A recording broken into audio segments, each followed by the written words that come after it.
Quel est le point commun entre un chef cuisinier, Lily et Monsieur André, un grand fan de Napoléon?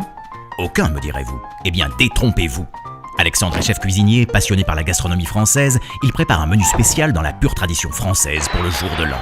Pour cela, l'idéal serait d'avoir un livre de recettes dont il a entendu parler, le cuisinier impérial ou l'art de faire la cuisine et la pâtisserie. Ce sera lui, le cuisinier impérial. Mais n'allons pas trop vite, nous reviendrons à Alexandre plus tard.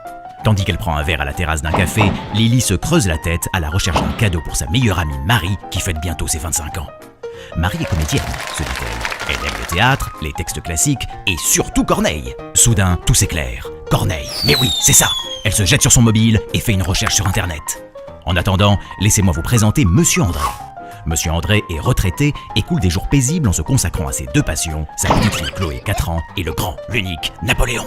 Amateur de Bonaparte, il cherche depuis longtemps un ouvrage écrit par un soldat de l'armée napoléonienne, un certain Coignet, qui dès sa sortie en 1883 remporta un vif succès. Revenons à Alexandre qui demande conseil à son libraire. Comment trouver cet ouvrage qui n'est plus du tout édité? Lily, de son côté, se souvenant que Marie lui avait parlé de la première édition de Médée comme étant introuvable, se pose la même question. Monsieur André s'interroge aussi. Il veut tout savoir sur ce soldat de Napoléon. Tous les regards se tournent alors vers la Bibliothèque nationale de France. Le temple de notre patrimoine littéraire y enferme tous ces trésors inaccessibles. Inaccessibles, vous avez dit? Le libraire explique alors à Alexandre qu'il peut lui commander tout de suite ce livre et recevoir en quelques jours une impression de l'ouvrage original. D'ailleurs, Lily et Monsieur André trouvent la même information sur achetebnf.fr. Ces ouvrages ont été conservés et numérisés par la BNF et font partie grâce au savoir-faire d'Hachette Livre d'une nouvelle collection comprenant 65 000 références. Commandés sur Internet ou chez un libraire, ils seront ensuite imprimés à la demande.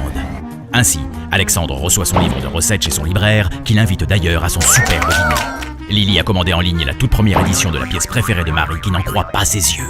Quant à Monsieur André, il se précipite chez sa libraire de quartier qui vient de réceptionner les cahiers du capitaine Coignet, édition 1883. Alexandre, Marie et Monsieur André ont désormais tous les trois leur réimpression de titres rares en bonne place dans leur bibliothèque.